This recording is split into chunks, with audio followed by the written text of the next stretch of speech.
Every physician prescribing an antidepressant today is, in most cases, making an informed guess.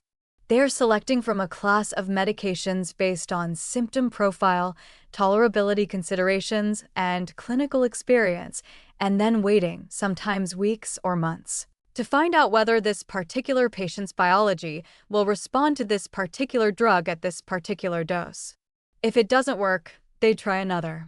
This process, which is standard of care in psychiatric practice and in many other specialties, has a name that sounds more systematic than it is empirical prescribing.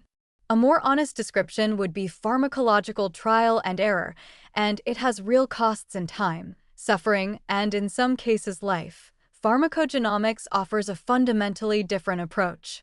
The human genome contains variants, particularly in the CYP2D6 and CYP2C19 enzyme families, that determine whether an individual metabolizes specific drugs at a normal rate, a significantly reduced rate, or a dangerously accelerated rate. For antidepressants, antiplatelet agents like clopidogrel, opioid pain medications, and numerous other widely prescribed drugs, these variants have clinically significant implications. A patient who is a poor metabolizer of a specific antidepressant will accumulate toxic drug concentrations at standard doses. An ultra-rapid metabolizer will clear the drug before it achieves therapeutic effect. Neither patient benefits from the average dose recommended on the prescribing label. Adverse drug reactions are the fourth leading cause of death in the United States. A substantial proportion of those reactions are pharmacogenomically predictable, meaning they are, in principle, preventable with information that is currently available but routinely not obtained before prescribing. That framing should be disturbing to anyone involved in healthcare delivery. We have possessed the knowledge to predict many of these adverse events for years. The failure to act on that knowledge at scale is not a scientific limitation.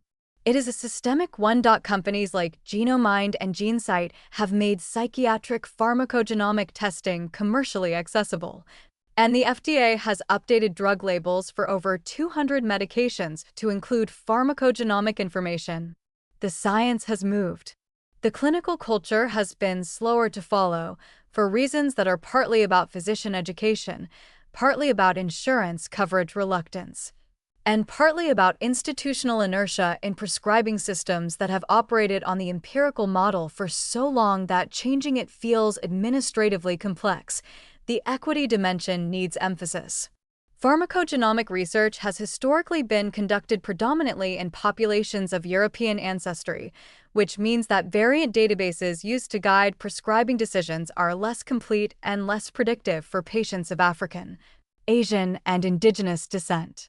Deploying pharmacogenomic prescribing as a universal clinical standard without first addressing this diversity gap would replicate existing healthcare disparities under a new scientific framework. The solution is more diverse genomic research, not delayed adoption, but that distinction requires deliberate policy attention that is not yet receiving adequate priority.